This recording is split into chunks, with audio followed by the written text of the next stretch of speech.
が、私のおすすめは電子レンジで野菜スープがおすすめです。あまりおすすめできません。オールドファッションと塩バターを開封します。ごきげんよう、あすママです。コストコ購入品、アレンジやルーティンを交えてご紹介させていただきます。チャンネル登録もお願いします。ナッツ&フルーツブレッド、新商品です。ほかほかの焼きたてを購入できました。消費期限は2日後です。右側がフルーツブレッド、左側が3種のナッツブレッドです。2種類入って1180円です。新商品ですけど、ベースはいつものアーティザンブレッドです。表面は硬いけど中はもっちりのパンです。フルーツブレッドはパパイヤとバナナとカシューナッツだけの割にはカラフルです。ドライフルーツがたっぷり入っているから少し甘め。華やかだからバレンタインメニューにも良さそうですね。3種のナッツブレッドはヘーゼルナッツとくるみとアーモンド。ナッツがたっぷり入っていて、特にくるみの食感が良いです。どちらのパンも美味しいです。ホーリーのガカモレ、1638円から320円オフです。セール期間は1月16日まででした。リピート買いなので何度もご紹介しております。パッケージの点線に沿って切ると下から1つずつ取り出せるようになっています。16個入っています。賞味期限は2月20日までです。冷凍もできます。解凍方法は自然解凍です。アボカドはペーストだけでなく果肉も入っています。ガーリックの効いたサルサです。トルティーヤだけでなくパンやオムレツなどにつけても美味しいです。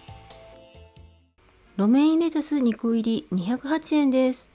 上の方を切り取ってあるからか、いつもより安く購入できました。ザクザク切ってサラダの作り置きをします。これは IKEA で買ったばかりのサラダスピナーですけれども、あまりおすすめできません。回しにくいです。みじん切りの玉ねぎとほぐした舞茸を炒めて、サラダエレガンスを振ります。冷ましてからすべての材料をコンテナに入れてあえておきます。カークランドシグネチャースターバックスブレンド 1.13kg 入りで1738円です。コストコとスターバックスコラボのハウスブレンドです。ペルー産の豆ですが原産国はアメリカとなっています。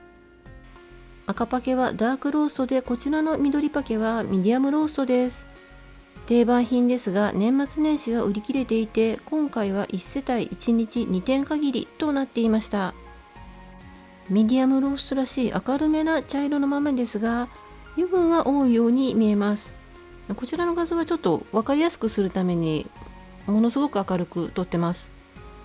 賞味期限は5月31日までですけれども、豆の場合は開封して1ヶ月が期限です。環境によっては2週間です。これはガラスですけれども、なるべくなら遮光性のあるキャニスターに入れた方がいいです。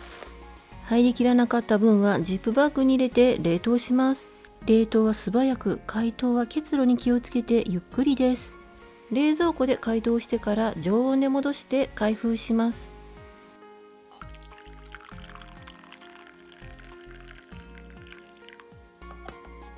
見た目は薄そうに見えますが、スタバらしく苦めでコクもあり美味しいです。シチュエーション選ばないカジュアルなコーヒーです。アメリカ産ポークロースしゃぶしゃぶ用 100g あたり89円でした。美味しくていろんな料理に使いやすいのでリピート購入です。こちらは昼食用にタレに漬け込んで焼くだけです。この日はご飯と味噌汁とサラダとプルコギ味の豚焼きです。こちらはスライスした玉ねぎと一緒に赤味噌と甘口の焼肉のタレで漬け込んで冷凍します。使い道がまだ決まっていないものは 100g ずつラップしてジップバッグに入れてから冷凍しておきます。何度もリピート買いしております。低糖質のクリームパン680円から160円オフでした。1個あたりは104円です。賞味期限は3月までで約2ヶ月ありますから長持ちです。買うタイミングによってはもっと短い時があります。北海道クリームパンといってもクリームがたっぷり入っているわけではなく、練り込んであるタイプです。ペーパーに油分が移っているように手がベタベタするパンですが、バームクーヘンを剥がして食べるタイプの人はこれも手で裂いて食べると思います。1個が 80g なので食パンだと5枚切りに相当します。食パン5枚切りはエネルギー 197kcal、タンパク質 5.9g、脂質 3.1g、炭水化物 36.3g、食塩 0.9g です。糖質は半分ですがカロリーは高いです。単純に比較するのもどうかとは思いますが、食パンにスプレッドなどを塗っちゃうことを考えればクリームパンでこの栄養成分はいいんじゃないかなと思います。食物繊維も入ってますしね。小麦ふすまを使った低糖質パンにありがちな苦味がこのパンにもあります。ロングライフなのでアルコール製剤を使っています。アルコール特有の香りと苦味を感じる場合がありますとパッケージにも書いてあります。なので敏感なうちの娘は嫌いますが、私はこのパン好きなんですよ。温めるとアルコール臭は飛びますし、また違った食感になります。パッケージにはトースターで温めると書いてありますが、私のおすすめは電子レンジです。左側がトースター、右の赤い皿がレンジで温めました。20秒チンしただけで柔らかさが増してます。トースターの方は焦げないように様子を見ながら1分。少し硬くなっていますし、冷めるのも早いです。食事として合わせるなら野菜スープがおすすめです。ロメインレタスのチーズスープの作り方です。鍋に水を入れて沸いたらマギーブイヨンを入れます。トマトとロメインレタスを入れます。シュレッドチーズを入れます。塩と胡椒で味を整えます。5分ぐらいでできちゃう簡単なスープです。飲むピザみたいな味。ブレッツのポテトチップス3種類のアソートです。カマンベールと塩バターとオールドファッションです。原産国はフランス。賞味期限は10月16日までですので10ヶ月あります。25g の小さい袋が1種類につき6個ずつ入っています。以前にもカマンベールの大袋をご紹介したことがありますが、カマンベールの風味と塩味が効いています。今回はオールドファッションと塩バターを開封します。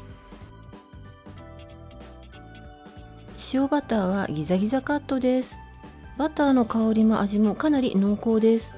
私はねちょっと苦手なんですけれども、主人は気に入ってました。オールドファッションは名前の通りの一般的なポテチで普通に美味しいです。ちょっと塩が効きすぎてるかな。ブレッツは味が濃いですね。毎週金曜日にまとめ買いをしています。レビューは数回に分けて編集完了次第アップしていきます。チャンネル登録をお願いします。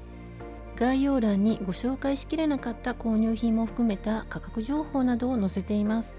お買い物の参考になさってください。今回も最後まで見てくださりありがとうございました。